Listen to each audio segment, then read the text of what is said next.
क्या आज भी YouTube मोनेटाइजेशन के लिए 1000 सब्सक्राइबर और 4000 वॉच टाइम चाहिए या YouTube ने नियम बदल दिए हैं? अगर आपके भी मन में यही सवाल हैं तो इस वीडियो को आखिरी तक ज़रूर देखें, क्योंकि आज मैं आपको YouTube मोनेटाइजेशन का पूरा क्राइटेरिया आसान भाषा में बताने वाला हूं। अगर आप एक भी गलती कर बैठें तो मोनेटाइजेशन मिलने में दिक्कत हो सकती है। नमस्कार दोस्तों, स्वागत है आपका अपने चैनल पर। अगर आपका सपना YouTube से पैसे कमाने का है तो यह वीडियो आपके लिए बहुत ज़रूरी है। चलिए बिना समय गवाए शुरू करते हैं। सबसे पहले समझते हैं YouTube मोनेटाइजेशन क्या होता है। जब YouTube आपके वीडियो पर विज्ञापन दिखाता है और उससे होने वाली कमाई का हिस्सा आपको देता है तो उसे YouTube मोनेटाइजेशन कहते हैं। लेकिन सिर्फ वीडियो अपलोड करने से पैसे नहीं मिलते, इसके लिए YouTube की शर्तें पूरी करनी पड़ती हैं। अब आते हैं सबसे बड़ा सवाल पर, क्या 2026 में भी 1000 सब्सक्राइबर और 4000 वॉच टाइम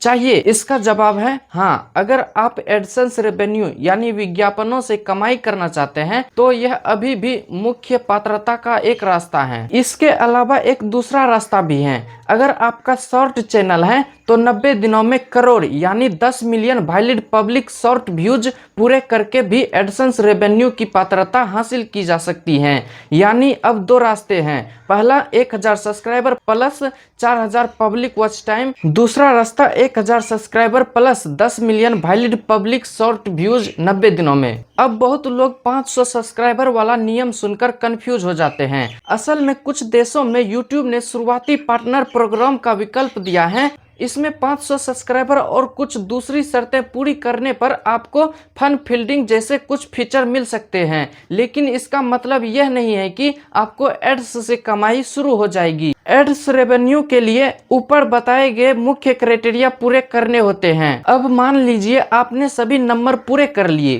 क्या मोनेटाइजेशन पक्का मिल जाएगा? नहीं, YouTube आपके चैनल की रिव्यू भी करता है। अगर चैनल पर रीयूज्ड कंटेंट, कॉपीराइट कंटेंट या स्पैम या ऐसा कंटेंट है जिसमें आपका अपना योगदान नहीं दिखता तो आवेदन रिजेक्ट हो सकता है। इसलिए सिर्फ वॉच टाइम पूरा करना ही काफी नहीं है। अगर आप जल्दी मोनेटाइज होना चाहते हैं तो एक ही निश पर लगातार वीडियो बनाइए।